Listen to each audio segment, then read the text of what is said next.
Okay, good afternoon, students. Thank you for joining me. Um, apologies. I'm happy for the call I've made to move it a bit later. It seems that we have definitely a bigger group of students who can join at this time of day. So it is 4:05 now. I'm going to start the session. I've already started recording. And I'm going to run through a PowerPoint presentation. This particular PowerPoint presentation is already online on my UNISA obviously without the voiceover. So it is a PDF. I've also already uploaded both the previous sessions that I've held with students. So you might go back to that, fast forward for about 40 minutes, and then maybe listen to the question and answer session there. Because students might have asked different questions that are actually relevant to the ones that we might get at the end of my presentation.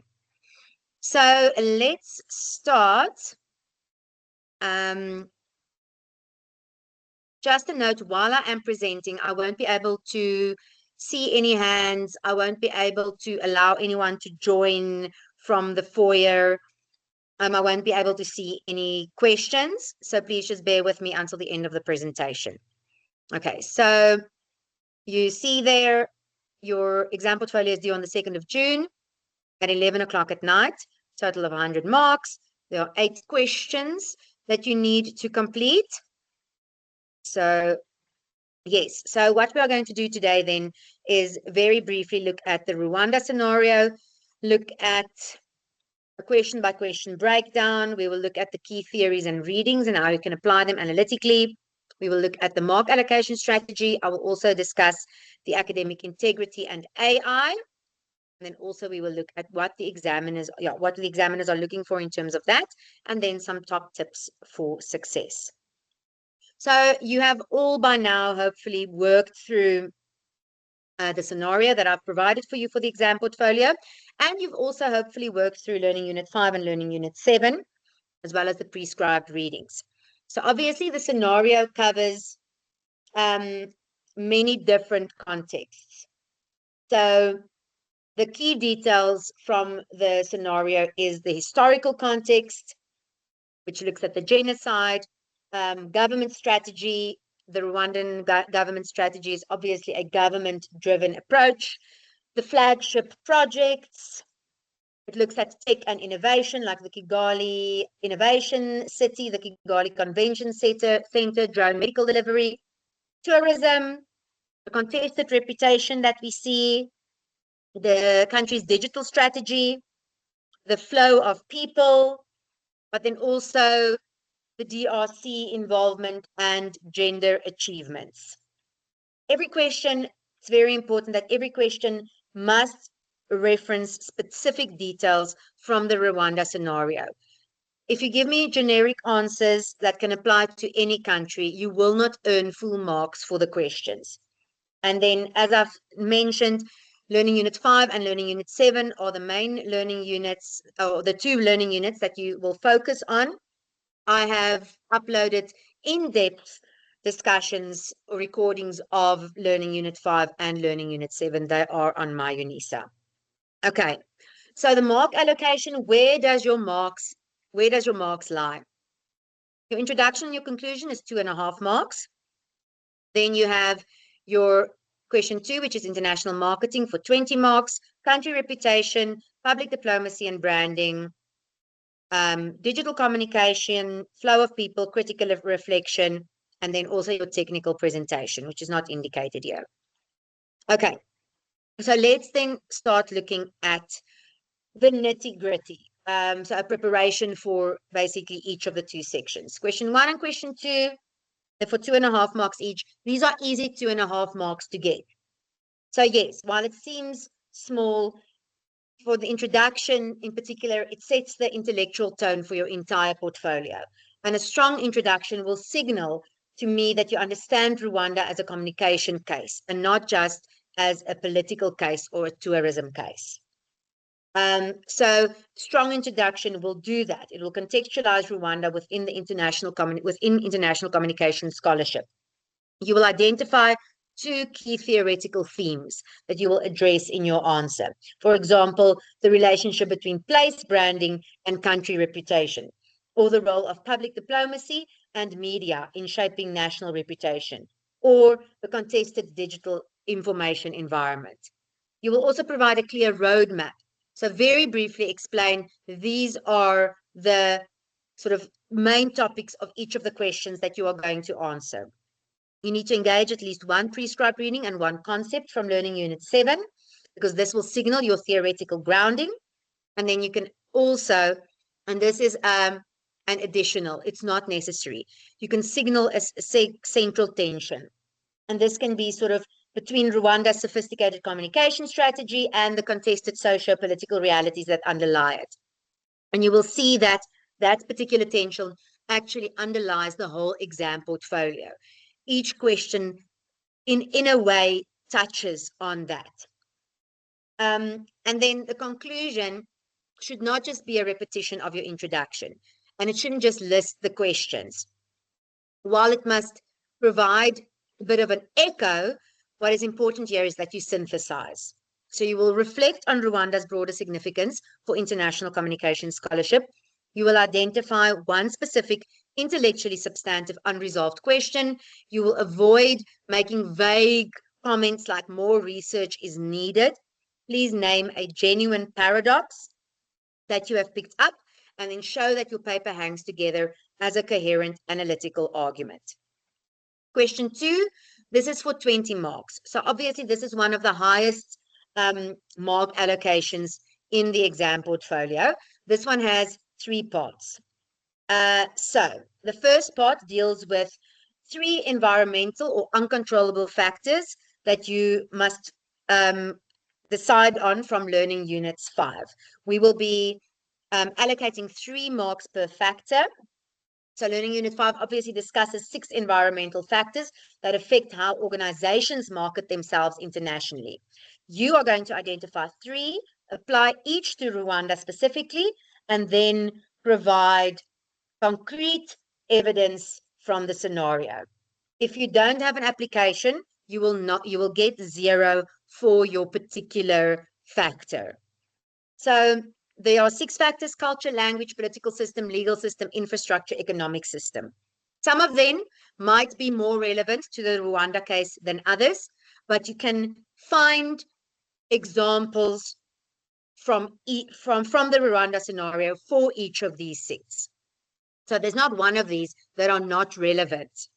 You must just decide which do you think is most relevant, and then back it up with evidence from the scenario.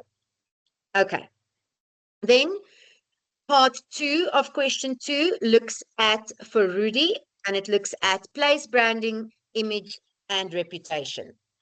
So here you will refer to the reading by Furudi, who provide Furudi et al., who provide a framework that distinguishes between 3 related but very distinct concepts. And these are place branding, place image, and place reputation.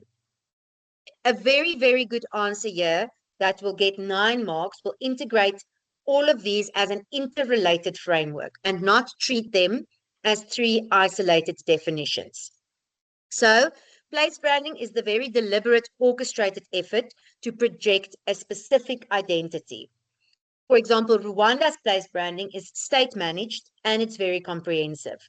Yeah, you can look at the Arsenal deal, the Visit Rwanda campaign, the hosting of CHOGM and WEF, Kigali Innovation Center. They are all branding instruments that projects Rwanda as Africa's Singapore, or a model of African efficiency and forward-thinking governance. Place image, the perception that is held by outsiders. But what is crucial here is that image is contested. It is not singular. Rwanda's image is simultaneously a rising African success story in business and investment media, and at the same time, it's an authoritarian state in human rights discourse. So if you treat Rwanda's image as a single unified perception, you will not earn full marks. Finally, place reputation is the long-term evaluation formed through accumulated experience and action. Reputation is the residue of real actions, not just messaging. So Rwanda's reputation, for example, includes its genuine development achievements. For example, its 60% plus female parliamentary representation, its drone healthcare delivery, its clean cities, but at the same time, also its documented human rights violations. A reputation cannot be fully managed through communication alone. Okay. And then the final part of this question looks at the marketing mix.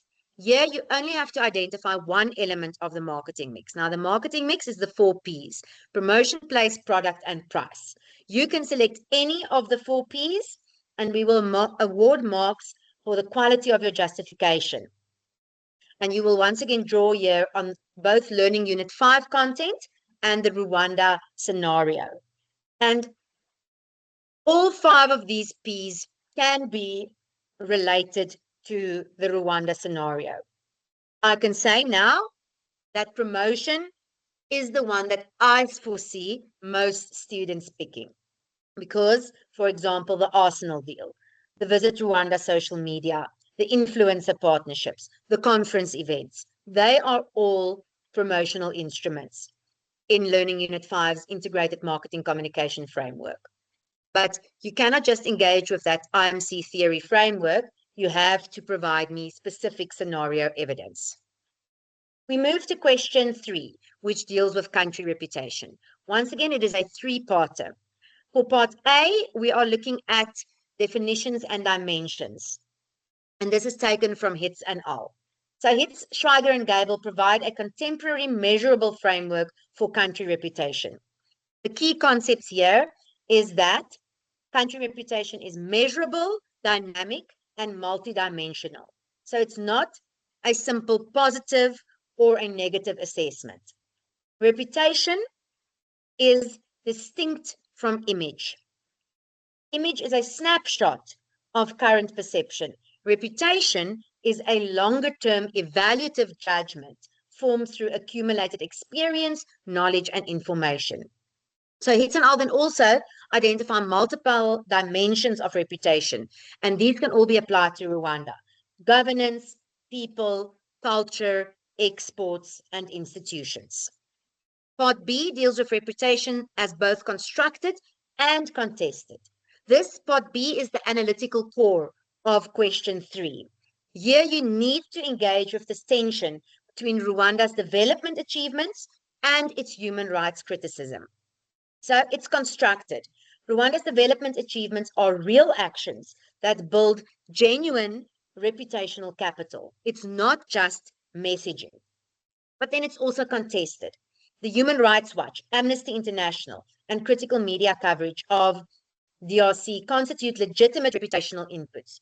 Reputation scholars will not dismiss this as hostile propaganda because it's not real reputational signals that reach international audiences.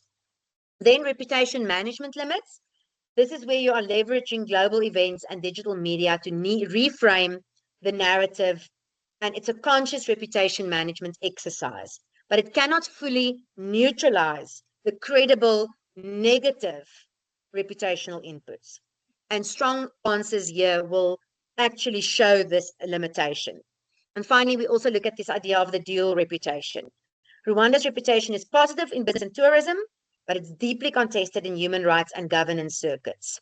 So you can't just say that Rwanda has a single unified reputation. Part C of question 3 deals with branding versus reputation and draws on the reading by Howe et al. They reviewed 20 years of nation branding research, and they position nation branding as a deliberate strategy to manage international perceptions in support of national goals. So those national goals are trade, tourism, and diplomacy. So Rwanda's strategy clearly fits Howe et al.'s definition of nation branding. But Howe et al. Also recognize that nation branding cannot be sustained without the underlying reality. A strong answer will resist a binary answer. Rwanda's strategy is simultaneously branding and reputation management, and they are both operating imperfectly at the same time.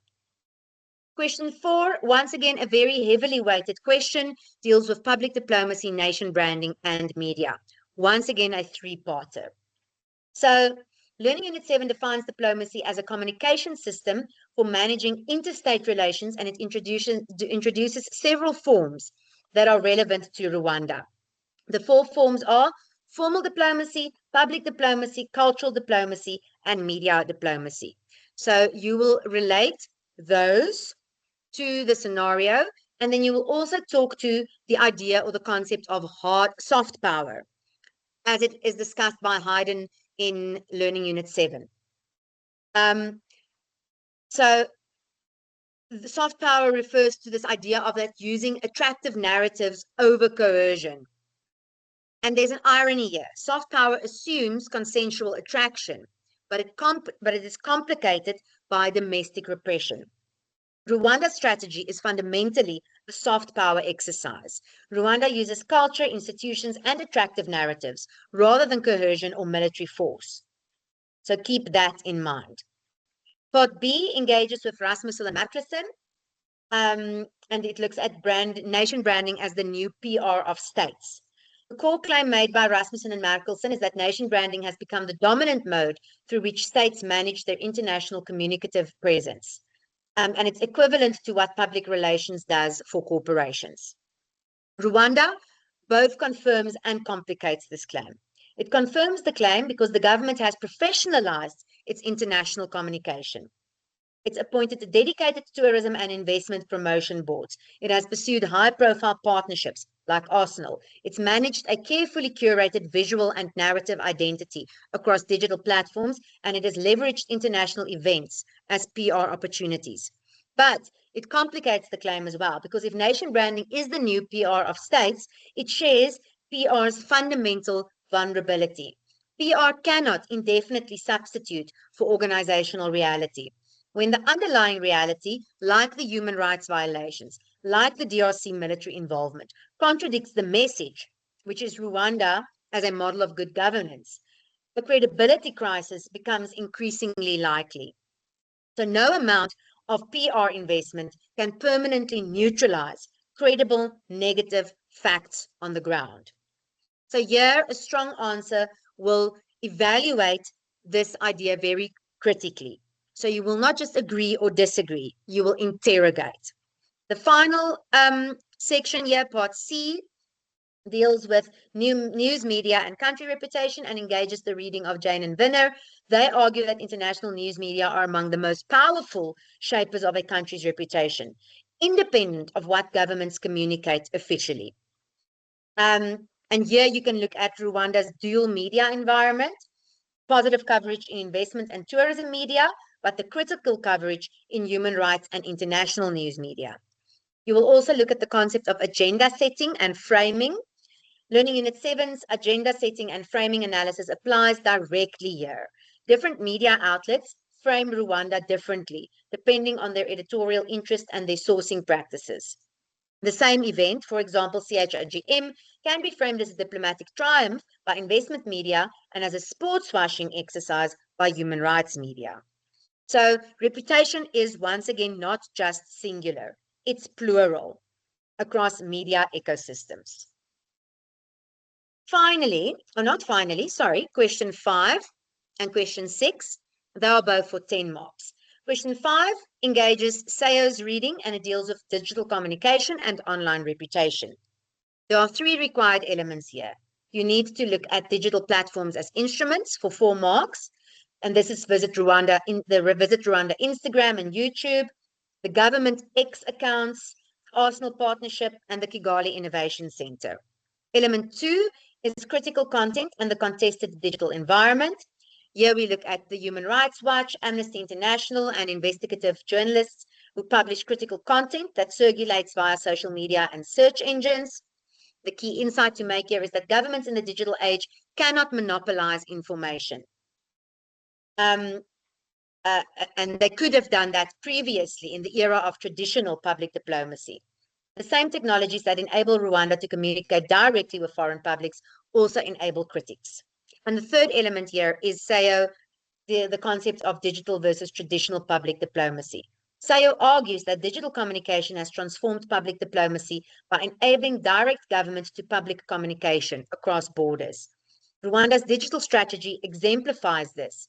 Visit Rwanda communicates directly with potential tourists without needing to go through tourist journalists.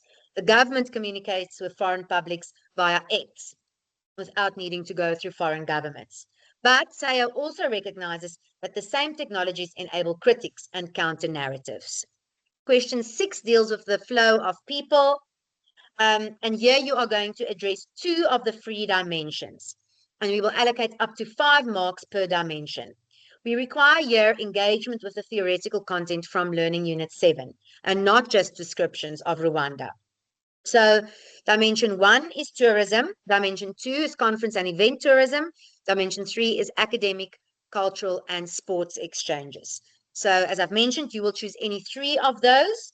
If you look at international tourism, Learning Unit 7, the framework from Learning Unit 7 identifies 4 actors in the tourism system.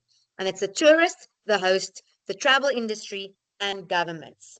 It also looks at here the window dressing concept, that Rwanda creates a curated tourist experience that may not reflect all aspects of Rwandan society and social reality. This is explicitly acknowledged by scholars of tourism as a form of image management. The tourist Rwanda experience is itself a communication instrument. So, dimension 2 then is conference and event tourism.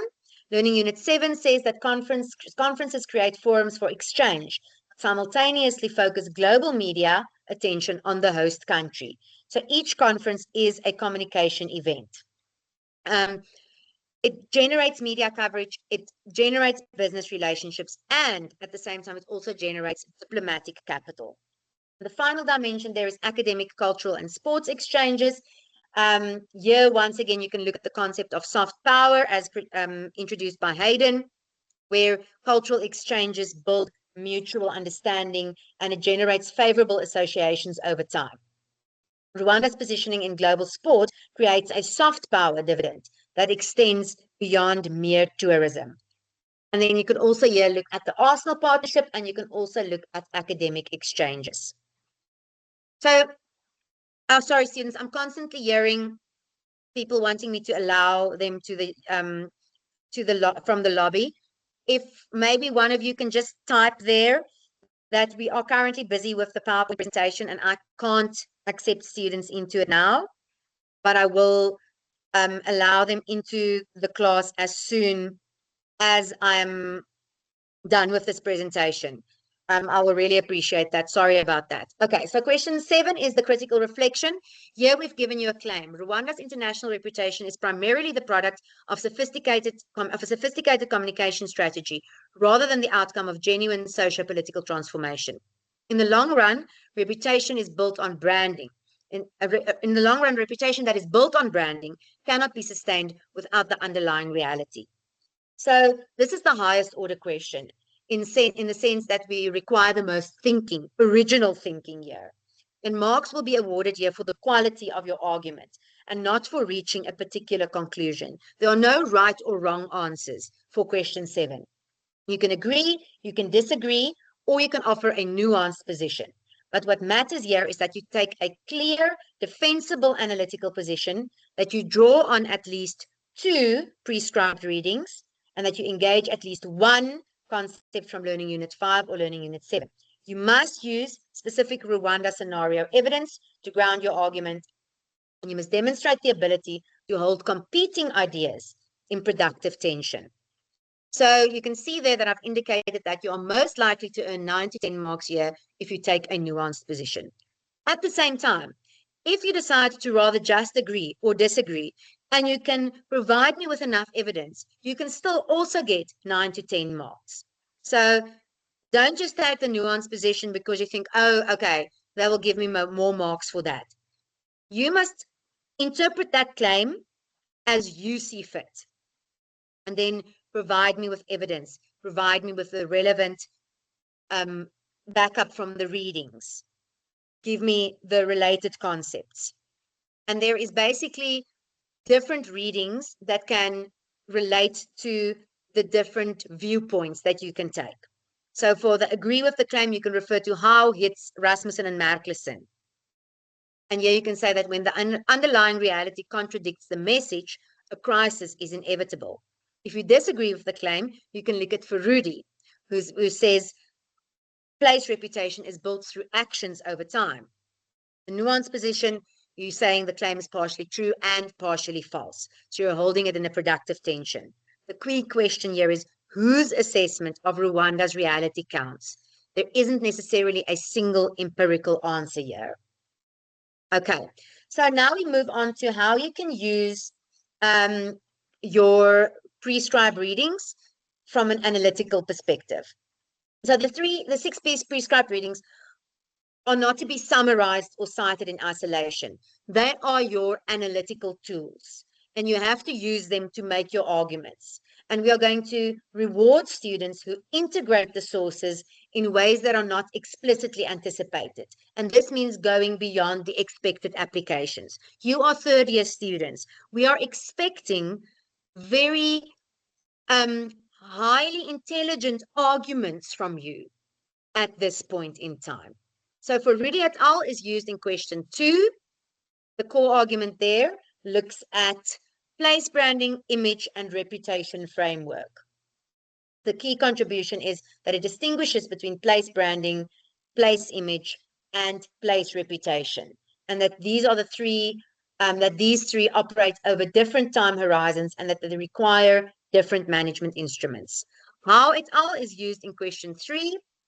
The core argument there is, or the key contribution there is, the core argument is that they were looking at 20 years of nation branding research, and they identified the relationship between nation branding and country reputation as central to the field. And they say that nation branding cannot be sustained without the underlying reality. And that is then at the tension at the heart of the essay that you are going, or the answer that you're going to provide me in question 7 as well. Hitz, Schweiger, and Gable are used in question 3. Their key argument is that they distinguish reputation from image. That image is current perception and that reputation is long-term accumulated evaluation. Jane and Vinner is used in question 4. They say that public relations can shape media coverage, but that they cannot determine it. Credible negative stories will reach audiences regardless of PR investment. Rasmussen and Marklison will be used in question 4. They argue that nation branding has become the dominant mode of state international communication and that it's equivalent to corporate PR. And this creates a new PR of states. Professionalized, brand-driven, audience-segmented, strategically managed international communication. Finally, Seo, using question 5. Seo argues that digital communication has fundamentally transformed public diplomacy by enabling direct government to public communication that bypasses traditional media gatekeepers. But it also looks at online social relations and that the networks of connection and conversation that is enabled by social media now constitutes a significant arena in which country reputation is formed and contested. Okay, now we get to, and this is why it is in red, because heaven knows, students, it has been a nightmare marking your assignments. And it has been a nightmare assessing since the introduction of generative AI, because now you seem to just not want to, and I mean, I'm guilty of it as well. You saw my AI generated image. I'm not being assessed on my image at the beginning of my slideshow. We want to see what you think. I don't want to see what the robot thinks. I'm sure that you are well aware of how much water one single prompt uses when you use AI. AI is killing the world, but it is also killing our brains. And yes, we are trying to look at ways in which we can incorporate the use of AI. I do understand that we cannot fight against it. But as we are sort of yes, looking at this field of AI, we are not quite yet there where we can say to students, yes, sure, go ahead.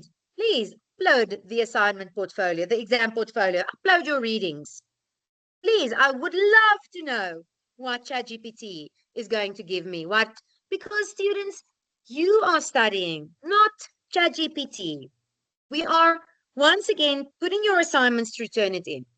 Turnitin gives you a report. You see the similarity index, the plagiarism index. You do not see the AI similarity index.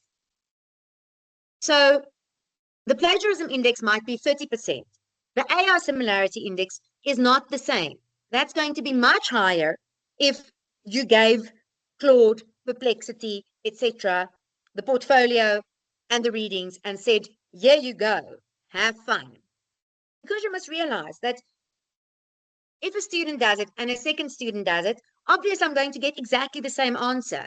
I can now tell you that 300 students basically had the same introductory paragraph in assignment 1 or assignment 2.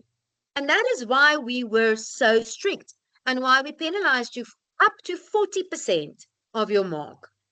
So yes, you are going to be referred for disciplinary proceeding. You're going to get a mark of 0 or a form of a deduction if that AI similarity index is higher than it should be. I do understand that some students use AI to help them with spelling and grammar. That's fine. But even just rewriting, that is not fine, because academia is also about developing your writing skills. So please, we know what the red flag markers are for AI, even beyond the similarity report. So please, I'm just begging you again, do not do this. And I realize I might be preaching to the choir here. And it's not for my sake, it's for your sake, really. There's going to be really, really serious repercussions for the unethical use of generative AI. So let's just then finally look at some top tips for examination success. Please make sure that you apply. We are not going to give you marks if you are just giving me definitions. Every theory must be applied to the Rwanda scenario with concrete evidence. So you must be Rwanda specific. Name the Arsenal deal, CHOGM, drone delivery, HRW criticism, etc., etc. If you provide me with generic answers, you are going to lose marks. Please take an analytical position. We are going to reward students who argue and not just describe. Question 7 especially demands a very clear, defended stance. Integrate your readings naturally. Don't isolate readings in separate sentences. Weave them in your argument. We always like to talk about the golden thread in argumentation. So write in an academic jargon. And that links to the next one. Write in prose, in narrative academic prose. We are not awarding marks, or not full marks at least, for bullet point responses. Technically, you are writing an essay. I'm very happy for you to structure your work question by question by question. It makes marking, in all honesty, much easier. So write in structured paragraphs. Have say 4 paragraphs for each question. It's an academic exam portfolio. We expect you to write at a certain academic level, and then use the Harvard referencing. You're going to use in-text citations. You're going to use it within your argument. You are going to provide me with a reference list at the end. So you're not going to have that document that you had to complete for me for assignment 2. You're going to have a full list of references consulted. It's not a bibliography. So the word bibliography, that's not it. You are going to have a list of sources consulted. Apologies for that in the slide now. And then you are also going to reference your learning unit. So you will reference each learning unit separate, but as a chapter of the study guide. We expect from you to write at a third year academic level. So it must be precise, clear, and analytic. You must avoid vague language. You must avoid hedging without content and proofread your work carefully. I'm going to I've already uploaded, I think I've uploaded it. Otherwise I will do it now, a pre-submission checklist. Work through that checklist. The checklist says, have I answered all the questions? Does every answer include a specific scenario? Have I applied, not just defined every theory I used? Have I used Harvard referencing throughout? Is my writing in academic prose? No bullet points. Have I included a complete Harvard reference style reference list? Have I signed and submitted the Academic Integrity Declaration? Is my submission uploaded before 2 June? Have I reread my introduction and conclusion together? Does my question 7 take a clear analytical position? So I will upload that now. I'm going to double check. I'm going to exit this now. And now we are, okay. I'm just admitting whoever I can see there. I'm now going to open the floor to you. We are quite a large group today. So what I'm going to ask is either just raise your hand and then I can call on you. Alternatively, you can type in the chat. I will be checking the chat to see who is, if you have a question there. Otherwise, now is your time to ask me any questions relating to the exam portfolio by raise of hand, and then you can just switch on your mic and ask your question.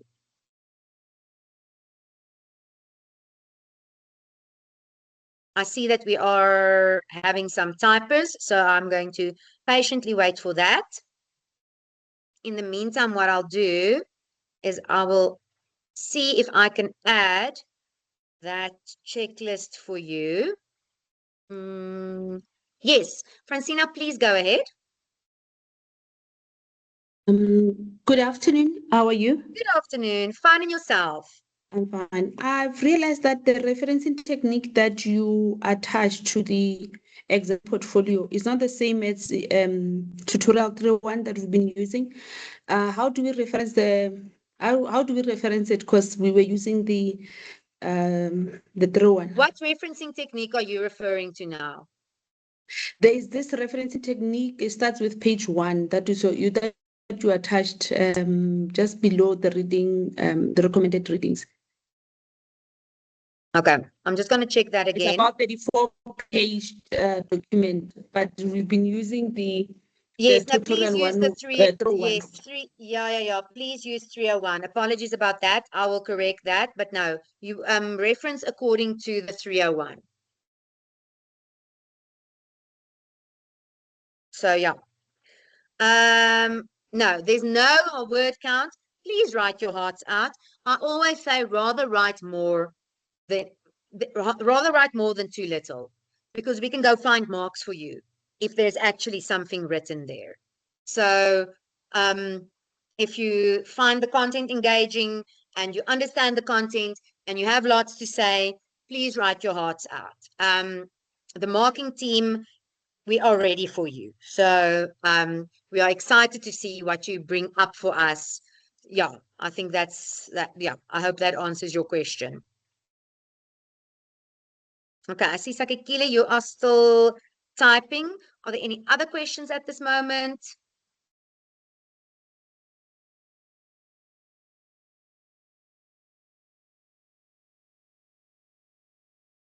Okay, I'm not seeing any other questions now. I'm going to wait for Sakekile. Okay. Yes. The prescribed readings, the 2 learning units. If you are referencing any other material, you will need to include that as well. What I will do is, I know a lot of students have asked, how do I reference the case study?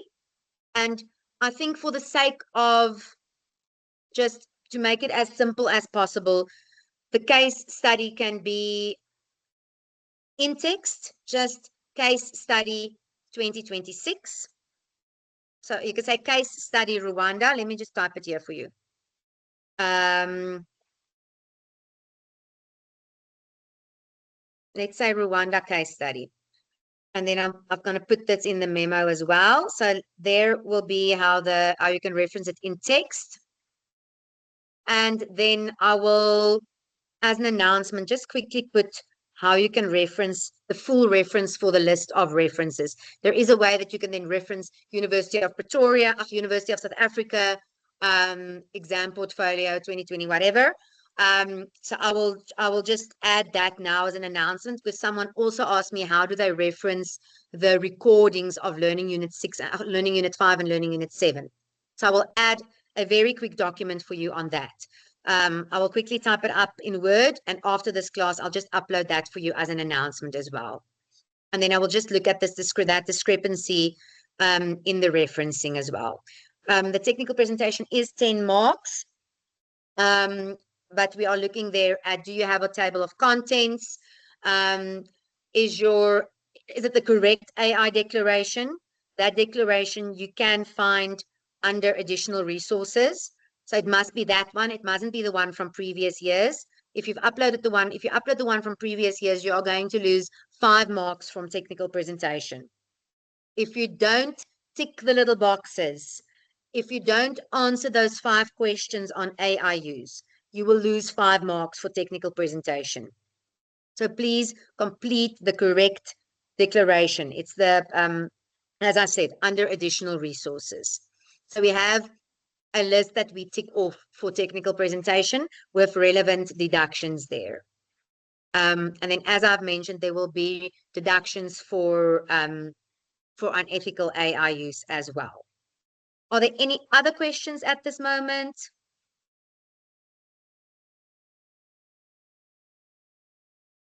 So that should be Rwanda case study. Let me just quickly, sorry about that. There we go.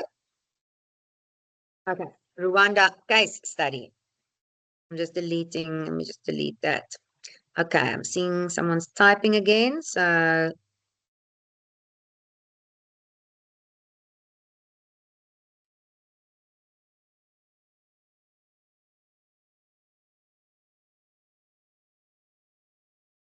Yes, please use first person in question 7. That is what we are asking you for your opinion. So you are more than welcome to use first person in question 7.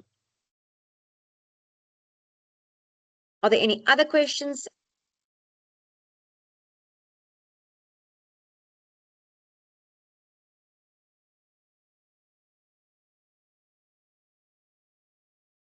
Okay, students, I know that it is late. I know that it's a Thursday. I'm going to wait for you, Cece, don't worry. But yes, I really appreciate you joining me today. If you have any other questions before submission, please send me an email. I will be replying to emails until 5 o'clock. Be lenient when marking. We will try our utmost best. Yes. So yes, I'll be answering emails until 5 tomorrow. I'm not answering emails over the weekend, and answering emails again until 5 on Monday, answering emails until 5 on Tuesday. But please remember, because this is an exam portfolio, it is exactly the same as if you had a timed exam, or if you were, as in the pre-COVID time, went to a venue and wrote an exam. There's no extension for that. If you are not there, you miss the exam. If you don't complete your timed exam, it is done. So please remember, there are no extensions. If you fall ill on the day, I'm sorry, you have known about this for 3 weeks. And I know that many of you are writing other things as well, but we need to be able to plan our time. So there will be, you can send me medical certificates, but then it will have to be a medical certificate for 3 weeks, or at least 5 days. Then also, if there is a big issue with a laptop crash, etc., once again, you should have been writing for several weeks, days, whatever. So any other emergency, a stolen laptop, etc., therefore, for that, we will need a police affidavit. So just know that if there's going to be an issue like that, I will need official documentation. There isn't a required percentage. It has to be 0 technically. There will be a similarity percentage because you are posting that AI declaration. Turnitin picks it up. So in terms of the plagiarism, we know how to interpret that report because obviously a lot of you will have similar tables of contents. A lot of you will have similar lists of sources consulted. The AI should be 0. The AI has sort of two it breaks it up in two. It says AI generative text only, and it has AI assisted. So this is when you, for example, use Grammarly to just maybe change some of the wording. So it actually can distinguish between the two of those. So once again, we will interpret that. But the fully AI generated text, that one should be 0. We will be lenient up to 20%. Over 20%, deductions. Over 80%, disciplinary. That is unfortunately what we are doing this time around. You saw in the first assignment, many of you, what those deductions looked like.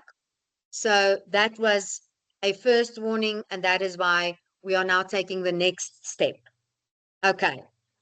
Are there any other questions at this moment?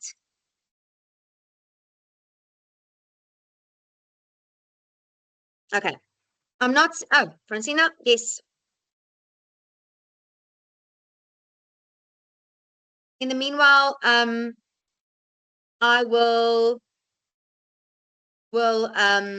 yes, provide you with that the checklist. If I've not uploaded that, sorry. Please mark us leniently. Okay, Francina, thank you. I feel there's a theme here. We will absolutely do our best. It's our team of 4 marking this year. We are not making use of external markers. So it's the team, the teaching team. We are marking, we are sitting on Tuesday, once again, working through the whole memorandum, deciding exactly how we are going to allocate the marks. But yes, Francina, etc., all of the students who've asked for leniency, we will be marking as fairly as we can. I will upload this session once the recording has buffered here on Teams. You will find that on my Unisa, along with the other 2 recordings. Students, once again, as I said, thank you very much for joining me. The sun is setting, winter depresses me very, very badly when it is not even 5 and the sun is low and it's cold. I hope you are all keeping warm. I hope you are all staying as positive as you can possibly be in this trying time, not just of exam time, but just generally trying times. I've said I'm here for you within, once again, please be fair to me, within the scope of 8 to 5. If you need to send me an email tomorrow, Monday, Tuesday, and best of luck. We obviously really only want the best for all of you.